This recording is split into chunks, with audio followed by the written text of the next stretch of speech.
Hola, I'm Chef Justin Kinziger, and on behalf of the Culinary Institute of Michigan and the Baker College Diversity, Equity, and Inclusion Council, I'd like to welcome you to our celebration of Hispanic Heritage Month.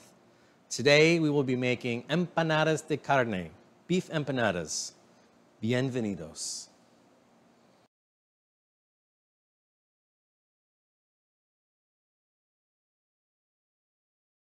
So for our beef empanadas, we're going to start by making our filling.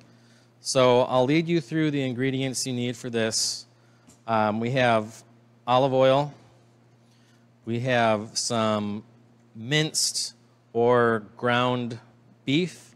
You can use regular burger ground beef. I minced some sirloin steak. We have 2 ounces of yellow onion and 1 ounce of red bell pepper. We have just a little bit of crushed red pepper for heat. We have some smoked paprika. We have some ground cumin that I ground down from toasted cumin seeds. And then we have items we're going to add in after the filling cools. We have 2 ounces green onion. We have about 1/2 ounce of chopped green olives, about 1/2 ounce of raisins, and then we have 1 hard-cooked egg diced. I have a cast iron skillet. You don't have to use a cast iron skillet. You can use a saute pan for this. I just prefer to use a cast iron skillet, and that's over medium-high heat. What we're going to do is I'm going to add a little bit of our oil to the beef, and then make sure I season this with a good amount of salt and some black pepper. And then we're going to sear this in our pan until we get some nice browning and some fond developing on the bottom of our pan. So we're going for some browning on the meat for flavor and a little bit of fond, which are the brown bits on the pan, also for flavor development.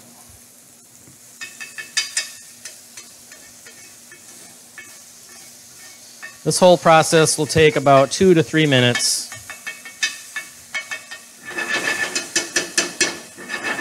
So now our sirloin has browned nicely. We got some good flavor and fond in the pan. We're going to go ahead and add our diced onion.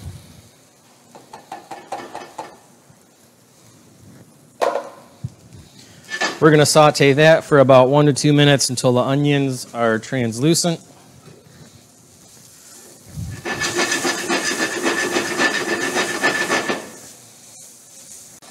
So our onions are getting tender.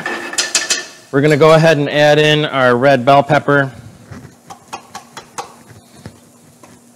We're going to saute that for about 1 minute until they start to soften.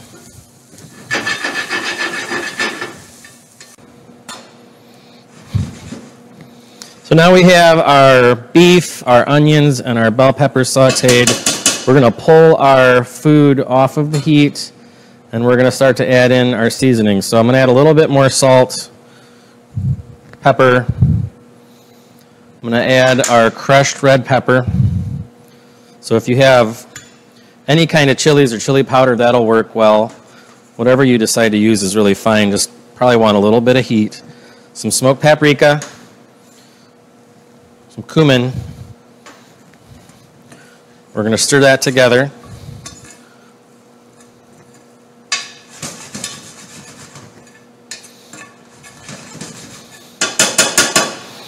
We're going to add in chopped green onion, green olive, raisins. Might sound kind of odd, but South American style empanadas usually have a nice little sweet element like raisins. And then our hard cooked egg. Stir this together. And then we're going to cool this, and while that's cooling, we're going to go ahead and make our pastry dough.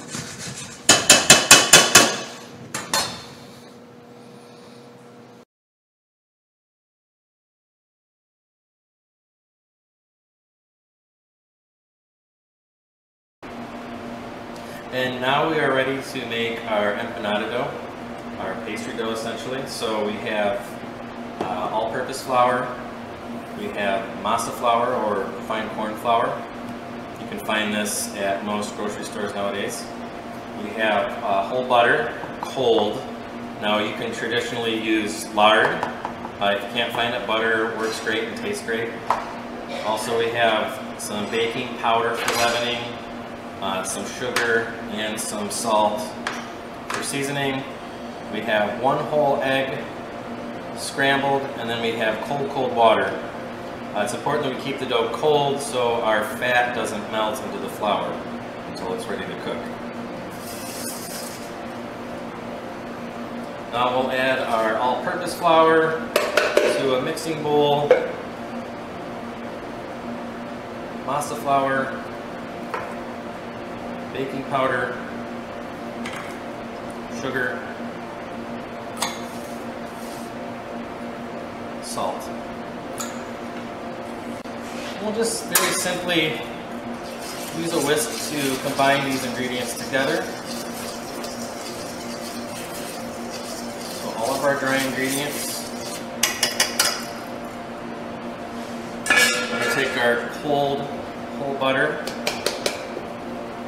and we're going to go ahead and toss it in our dry ingredients, start to coat that fat or flour, and then either using your fingers or a pastry cutter, we're going to start to cut the pieces of fat into smaller pieces. However fine you cut your flour in will determine how flaky or mealy your pie dough is. So I'm going to actually go for a little bit larger pieces, about pea-sized pieces, so my dough is nice and flaky for this particular preparation.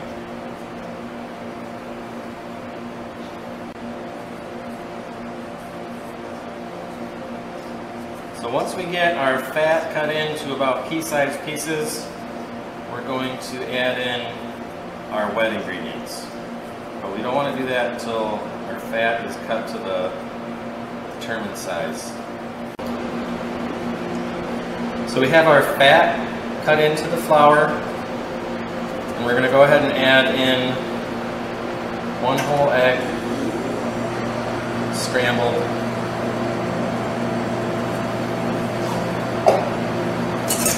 I like to take a fork and just gradually work that in. And then keeping with our theme of cold ingredients, we have some chilled water, and just little by little we're going to add in water until we get the right consistency. So it's really important not to add too much water, otherwise your dough will be very sticky and it'll be very hard to work with.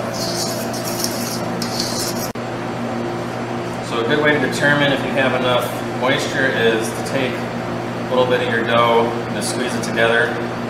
Now mine's still kind of falling apart, so I know I need a touch bit more water. So I'll add about a tablespoon at a time.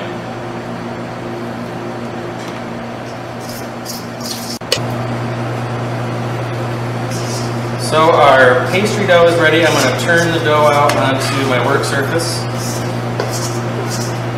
And I'll finish kneading this for about 1 to 2 minutes until the mass of the dough comes together.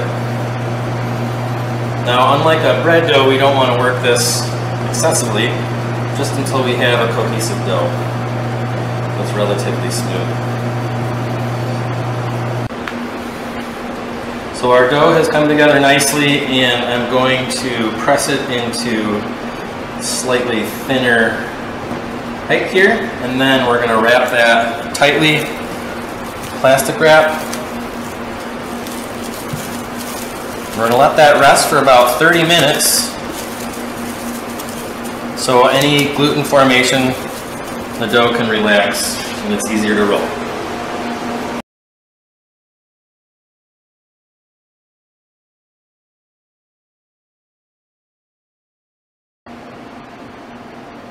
Great, so it's been a half an hour for our dough to rest. I had our dough in our cooler here to keep it cold. Again, keeping the theme of keeping our fat cold Take a little bit of bench flour here, just all-purpose flour, and dust our station.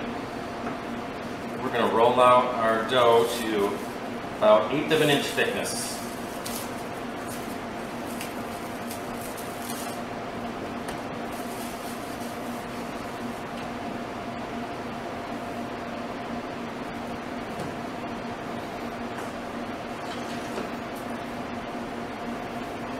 So I like to roll and turn from the center out,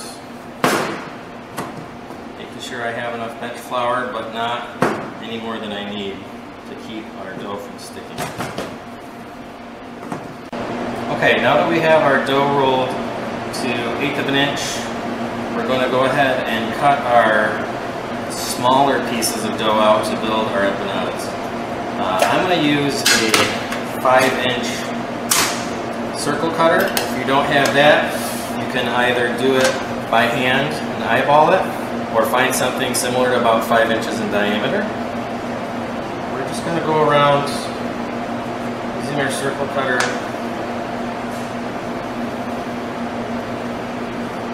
to cut out our empanada shapes. Now we have our empanada doughs cut and ready to fill. Now to fill our empanadas, we'll need our empanada shell, our filling, cold water, and a fork.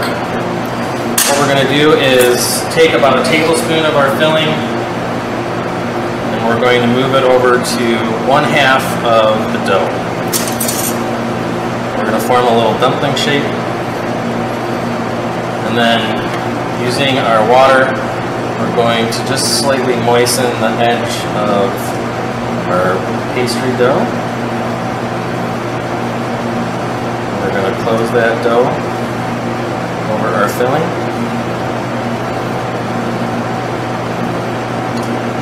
In Spanish, the verb empanar means to wrap.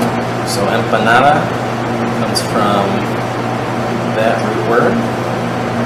So what we're doing is wrapping our dough around our yummy filling. Like so.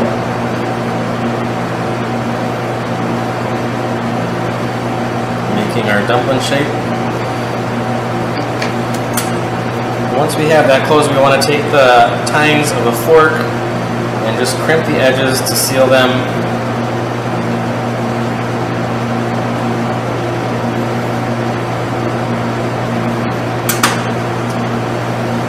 We have beef empanada.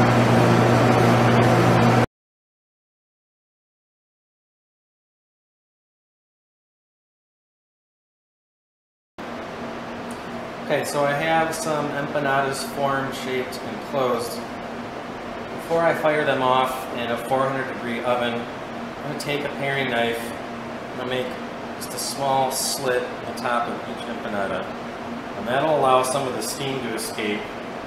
Rather than having the steam escape out of our seams that would open the empanada, we'll let it come out this way. And then to give our empanadas just a nice bit of golden color and shine, we're going to brush these with an egg wash. A simple egg wash is made typically by cracking an egg, whipping it, and adding a tablespoon of water to it. So what we want to do is take a pastry brush and just very cleanly and carefully brush the tops of our empanadas with that egg wash. Okay, we have our empanadas egg washed and we're ready to fire them in the oven, 400 degrees for 20 to 30 minutes until the dough is cooked through and they're nice and golden brown.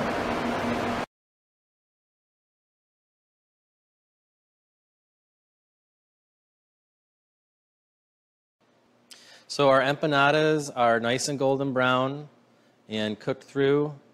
These took about 22 minutes at 400 degrees Fahrenheit. Depending on how thick your dough is and how big you build your empanadas, that will determine how long they take in the oven. So I usually say between 20 to 30 minutes, but definitely keep your eye on them. So what we'll do is just make sure the dough is done all the way through the center and looks great. Our filling looks delicious. Now we know that they're done, we'll go ahead and plate them. So here we have a nice simple plating, 3 empanadas, a little fresh cilantro, and I went ahead and made a nice simple pico de gallo, fresh salsa, and this would be a good appetizer sized portion for 3 to 4 people. So now for the supreme sacrifice, we have to try it. So I have empanada, some pico,